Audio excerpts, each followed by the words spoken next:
Hello and welcome. Today, we're going to pull back the curtain on a field of math that's, well, it's hiding in plain sight all around us. It's called combinatorics.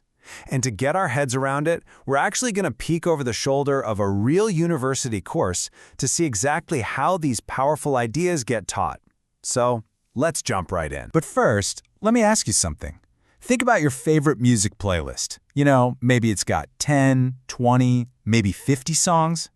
Now, how many different ways could you arrange that list? The actual number? It's probably way, way bigger than you can even imagine. And that simple question, that's a classic problem in combinatorics. And that leads us right to what this is all about. Combinatorics. At its heart is just the mathematics of counting and arranging things. It's the art and science behind figuring out all the possibilities. You know, how many ways can you combine things, or order them, or choose them? It doesn't matter if it's songs on a playlist, players for a sports team, or even connections in a giant computer network. It's all about finding the pattern. And believe me, this isn't some small niche topic. Not at all. It's actually a huge field. The course we're looking at mentions there are over 15 distinct branches.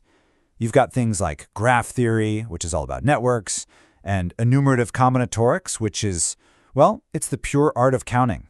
It just goes to show you how important this one area of math really is. So, to make this all feel a bit more real, we're going to do something cool.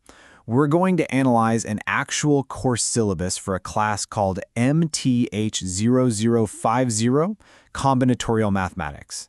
This gives us a fantastic, structured look at how students learn these concepts, you know, from the ground up. The way they lay out the learning path is really telling. It starts with something you can see, graphs. You know, dots and lines, nodes and connections. Once you get that visual framework down, then you can tackle specific problems like trees and paths. It's only after that foundation is built that the course gets into the more abstract, heavy-duty stuff like the big counting formulas and generating functions. It's a journey from seeing the shape of a problem to calculating all its possibilities. So, what's the real payoff for taking a course like this? I mean, what do you walk away with? It's definitely not just about memorizing some formulas. You'd actually become fluent in the language of graphs. You'd know how to use permutations and combinations. And you could even build advanced functions to crack really complex problems. These aren't just things you do for a test. They're genuine problem-solving superpowers. Of course, any university class has its own rules of the game. So let's take a quick look at how this course structures the learning, and, maybe more importantly, how it measures a student's progress. The grading is a pretty standard mix, right? You've got your final exam, a midterm test, and some hands-on lab work. But what's really interesting here is that 10% bonus for participation. That's a pretty clear signal that they want you to be active and engaged, not just sitting in the back. The everyday rules are pretty typical, but there's one thing they are dead serious about, and that's academic integrity. If you're caught cheating, you get a 0, not just on the test, on the entire course. That really strict focus on honest work becomes even more relevant when you see what they say about modern technology. Because this syllabus tackles a very modern challenge. It's one that, frankly, wasn't even a thing just a few years back.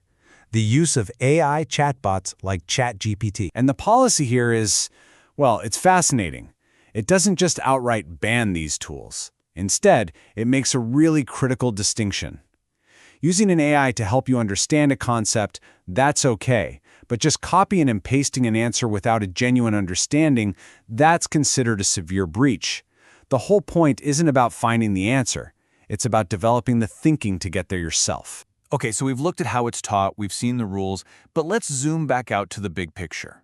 Why should you or I care about any of this? Why does combinatorics actually matter once you leave the classroom? Well, it turns out combinatorics is like a foundational tool for a massive range of modern science and tech. Think about coding theory. That's the magic that creates error-correcting codes to make our internet and phone calls stable. Or phylogenetics, which actually uses these combinatorial tree structures to map out the entire history of evolution. It's everywhere, from physics to supply chain logistics. So here's the key takeaway. Combinatorics is the hidden engine that powers so much of our modern world. Seriously, every time you use your GPS, stream a movie, or see a complex data chart, the principles of counting, arranging, and optimizing are working silently in the background. It's the mathematics of making things efficient and structured. And that just leaves us with a final question for you. Now that you've had a peek behind the curtain at its power, where can you see the patterns of combinatorics in your own world?